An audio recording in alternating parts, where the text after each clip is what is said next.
Em nome do Pai, e do Filho, e do Espírito Santo. Amém. Espírito Santo, vinde em nosso socorro e conceda-nos a graça de compreendermos a palavra de Deus. E clamamos ainda um coração dócil para acolher essa palavra e o desejo de vivê-la. Nossa Lex Divina com Lucas 6, versículo 17 e de 20 a 26. Jesus desceu da montanha com os discípulos, parou no lugar plano. Ali estavam muitos dos seus discípulos e grande multidão de gente de toda a Judéia e de Jerusalém, do litoral de Tiro e Sidônia. E, levantando os olhos para os seus discípulos, disse: Bem-aventurados vós que agora tendes fome, porque sereis saciados. Bem-aventurados vós que agora chorais, porque havereis de rir. Bem-aventurados sereis quando os homens vos odiarem, vos expulsarem, vos insultarem e amaldiçoarem o vosso nome por causa do Filho do Homem. Alegrai-vos nesse dia e exultai, pois será grande a vossa recompensa no céu. Porque era assim que os antepassados deles tratavam os profetas. Mas, ai de vós ricos, porque já tendes vossa consolação. Ai de vós que agora tendes fartura, porque passareis fome. Ai de vós que agora rides, porque tereis luto e lágrimas. Ai de vós, quando todos vos elogiam. Era assim que os antepassados deles tratavam os falsos profetas. Palavra da salvação. Glória a vós, Senhor.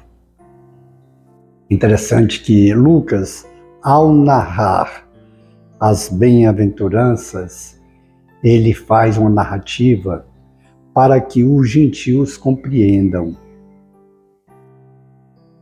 É quando Jesus desce no lugar plano, ele faz questão de dizer, indicando que esse evangelho, ele é não só para o judeu, mas para todos.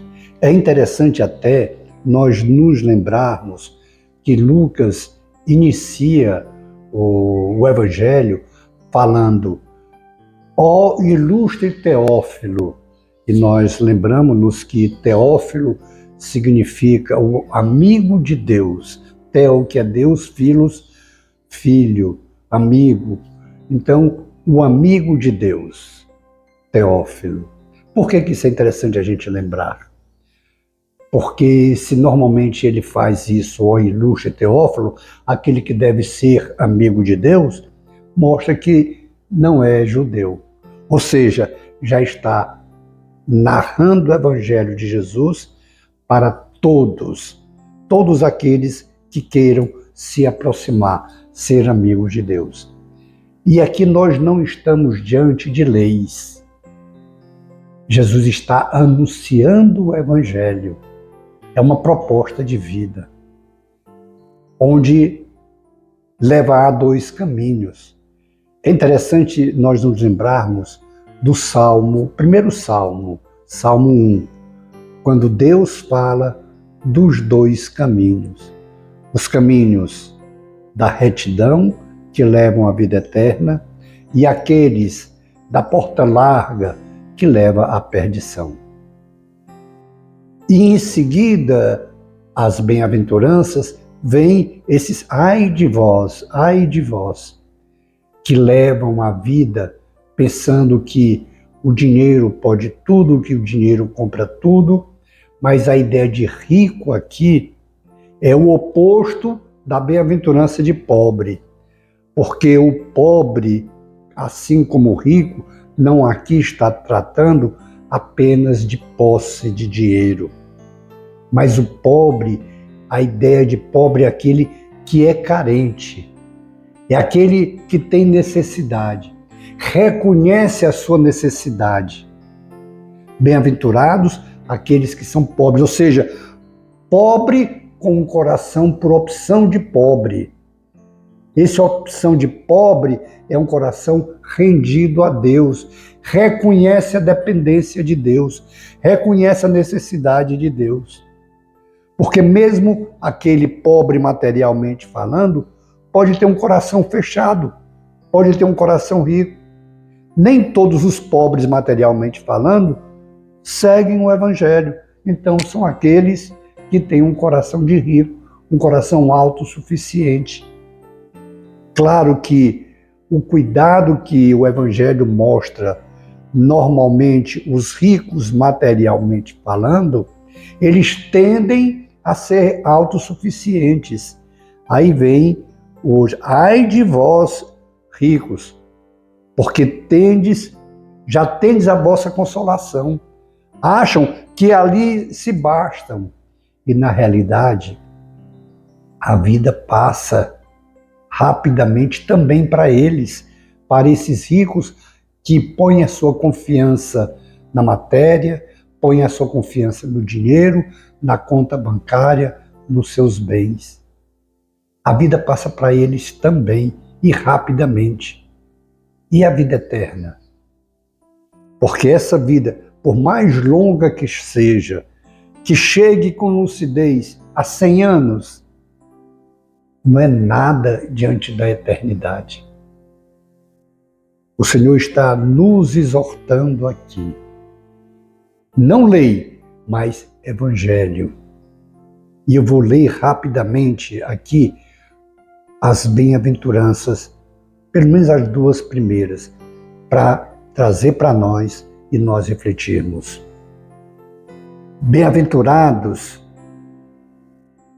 os pobres, porque deles é o reino dos céus. Pobre aqui que sente fome, sente necessidade de Deus. Bem-aventurados que têm fome, fome de Deus, porque serão saciados. É assim que nós devemos ser. Ter um coração de pobre, um coração que reconhece que depende de Deus. Um coração que tenha fome, que tenha sede de Deus. Que saiba que só em Deus nós devemos pôr nossa confiança, nossa esperança. Ainda que tenhamos bens materiais, mas a nossa confiança deve estar em Deus.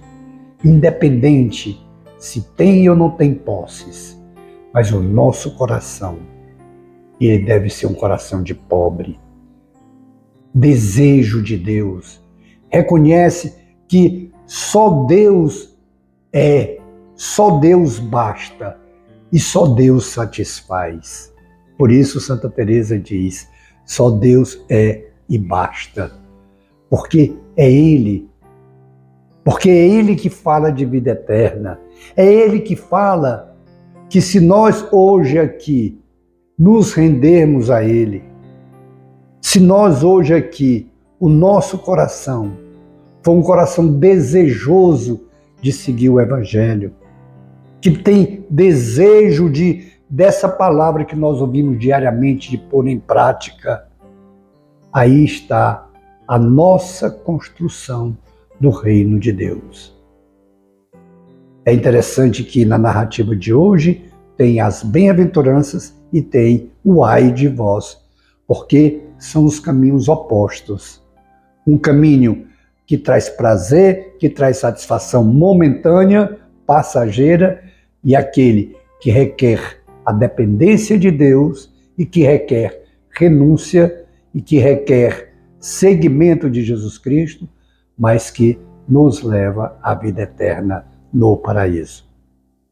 Façamos então esse compromisso, mesmo que nos custe sacrifício, de termos um coração de pobre, ter esse coração que depende de Deus, ter esse coração que põe no Senhor Jesus, toda a confiança e toda a esperança. Depois, contemplemos as maravilhas do Senhor em nossas vidas. Glória ao Pai, e ao Filho, e ao Espírito Santo, como era no princípio, agora e sempre. Amém. Abençoe-nos o Deus Todo-Poderoso, o Pai, e o Filho, e o Espírito Santo. Amém. Face de Cristo, resplandecei em nós.